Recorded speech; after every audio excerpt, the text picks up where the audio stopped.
7h53, un petit peu de retard. La chronique de Guy Carlier, Laurie, en ce 5 octobre, journée mondiale des enseignants. Et bien justement, aujourd'hui, Guy nous partage un 5 octobre et le souvenir d'un enseignant qui ont tous les deux changé sa vie. Bonjour Guy. Bonjour Laurie, bonjour Patrick, bonjour à tous. Et oui, aujourd'hui 5 octobre, je vais tenir une promesse. Oh, c'est pas forcément très drôle.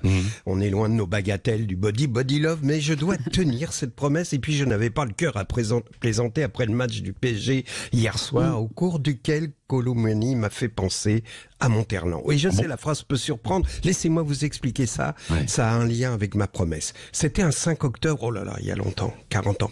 Appuyé sur le rebord de la fenêtre au premier étage du collège Paul Vaillant Couturier d'Argenteuil, Monsieur M, professeur de français des classes de 5e, nous regardait jouer la finale de la Coupe de France pendant la récré de la cantine.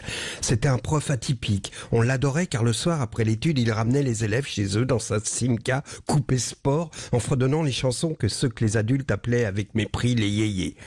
À ceux qui pensent que chanter du Johnny Hallyday n'a rien de révolutionnaire, je dirais que dans la France gaulliste, aux valeurs vichistes des 60s, un prof qui passait les récrés à nous regarder jouer au foot et qui chantonnait l'idole des jeunes apparaissait comme un rebelle, un insoumis, un précurseur de Robin Williams du cercle des poètes disparus.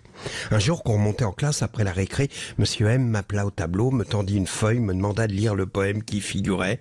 Le nom de l'auteur était écrit au-dessus du titre, alors je me mis à déchiffrer, comme il était d'usage, de Henri de Monterland, un ailier est un enfant perdu. Voilà, vous comprenez maintenant le lien entre Kolo Muani et Monterland. Le texte de Monterland donnait le vertige.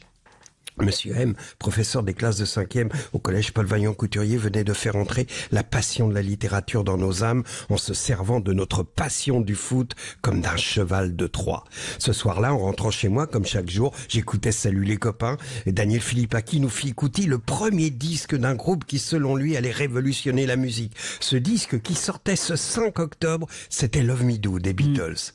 Le foot, la littérature, les Beatles, autant vous dire que ce soir-là, je m'endormais en me disant que ma vie promettait d'être belle. Elle fut ce qu'elle fut jusqu'à un autre 5 octobre. 40 ans plus tard, j'étais invité dans la matinale de Canal+ pour la promotion d'un bouquin. La programmatrice qui s'occupait des invités me dit son nom, Isabelle M. Je lui demande si elle a un lien avec mon prof de 5e. C'est sa fille. Mon cœur explose, je lui propose de prendre un café après l'émission pour parler de lui.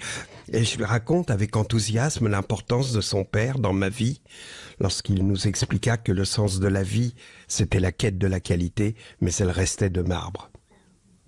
Vous m'entendez ?